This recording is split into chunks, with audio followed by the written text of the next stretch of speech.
Hi ಎಲ್ಲರಿಗೂ ನಮಸ್ತೆ. ಇವತ್ತು ನಾನು ನಿಮಗೆ ಮದುವೆ ಸ್ಟೈಲ್ ಅಥವಾ ಹೋಟೆಲ್ ಸ್ಟೈಲಲ್ಲಿ ಮಾಡುವಂಥ ಬೀನ್ಸ್ ಪಲ್ಯ ತೋರಿಸ್ತಾ ಇದ್ದೀನಿ. ಇದು ನೀವು ಡಯಟ್ ಫುಡ್ಡಾಗೂ ಕೂಡ ಕನ್ಸ್ಯೂಮ್ ಮಾಡ್ಬೋದು, ಯಾಕಂದರೆ ಲೆಸ್ ಕ್ಯಾಲೋರೀಸ್ ಇರುತ್ತೆ. ಇಲ್ಲಿ 1 ಟೇಬಲ್ ಸ್ಪೂನಲ್ಲಿ ಇಬ್ಬರಿಗೆ 2 ಟೈಮ್ಸ್ ಆಗೋವಷ್ಟು ಟೇಸ್ಟ್ ಕೂಡ ಕಾಂಪ್ರಮೈಸ್ ಆಗಿದಂಗೆ ಡಯಟ್ ಫುಡ್ನ ಹೆಂಗೆ ಕನ್ಸ್ಯೂಮ್ ಮಾಡ್ಬೋದು ಟೇಸ್ಟಿಯಾಗಿ ಅಂತ ಇಲ್ಲಿ ತೋರಿಸ್ತಾ ಇದ್ದೀನಿ. ಫಸ್ಟ್ ಇಲ್ಲಿ ನಾನು ಪ್ಯಾನ್ ತೊಗೊತಾ ಇದ್ದೀನಿ. ಅದಕ್ಕೆ 1 ಟೇಬಲ್ ಸ್ಪೂನ್ ಆಯಿಲ್ ಹಾಕ್ಕೊತಾ ಇದ್ದೀನಿ.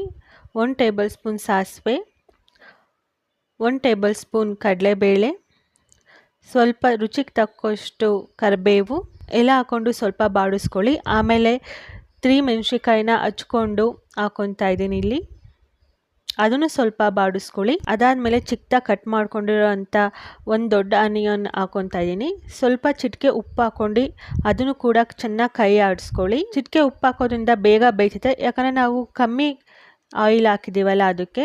ಈಗ ಇಲ್ಲಿ ಸಣ್ಣದಾಗಿ ಹಚ್ಕೊಂಡಿರೋ ಅಂತಹ ಬೀನ್ಸ್ ಹಾಕ್ಕೊತಿದ್ದೀವಿ. ಎಷ್ಟು ಸಣ್ಣದಾಗಿ ಹಚ್ಕೋಬೋದೋ ಅಷ್ಟು ಸಣ್ಣದಾಗಿ ಹಚ್ಕೊಂಡೇ ಹಾಕ್ಕೊಳ್ಳಿ, ಆವಾಗ ಬೇಗ ಬೇಯ್ತೈತೆ. ಹಾಗೆ 1 ಟೇಬಲ್ ಸ್ಪೂನ್ ಉಪ್ಪು ಹಾಕ್ಕೊತಾ ಇದ್ದೀನಿ. ಉಪ್ಪು ಹಾಕ್ಕೊಂಡು ಮತ್ತೆ ಎಲ್ಲನೂ ಕೂಡ ಕ್ಲೀನಾಗಿ ಮಿಕ್ಸ್ ಆಗೋ ಥರ ಕೈ ಆಡಿಸ್ಕೊಳ್ಳಿ. ಆಮೇಲೆ ಈ ಥರ ಒಂದು ಪ್ಲೇಟ್ ತೊಗೊಂಡು ಒಂದು 5 ಮಿನಿಟ್ಸ್ ಆಗೋವಷ್ಟು ಮುಚ್ಚಿಡಿ. ಗ್ಯಾಸ್ನ ಲೋ ಫ್ಲೇಮಲ್ಲಿ ಇಡಿ, ಆವಾಗ ಚೆನ್ನಾಗಿ ಕುಕ್ ಆಗ್ತೈತೆ. ಆಮೇಲೆ 5 ಮಿನಿಟ್ಸ್ ಆದಮೇಲೆ ಬೀನ್ಸ್ ಎಲ್ಲ ಕೂಡ ಚೆನ್ನಾಗಿ ಬೆಂದಿರ್ತೈತೆ.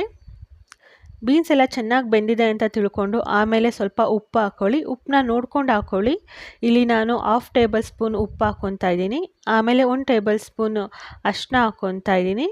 ಆಮೇಲೆ 5 ಟೇಬಲ್ ಸ್ಪೂನ್ ಆಗೋಷ್ಟು ತೆಂಗಿನಕಾಯಿ ಪುಡಿ, ಅಂದರೆ ಡ್ರೈ ತೆಂಗಿನಕಾಯಿ ಪುಡಿ ಹಾಕ್ಕೊತಾ ಇದ್ದೀನಿ ಇಲ್ಲಿ ನಾನು. ನಿಮಗೆ ಬೇಕಾದ್ರೆ ಹಸಿ ತೆಂಗಿನಕಾಯಿ ಪುಡಿನೂ ಹಾಕ್ಕೋಬೋದು, ಸೇಮ್ ಟೇಸ್ಟ್ ಬರುತ್ತೆ.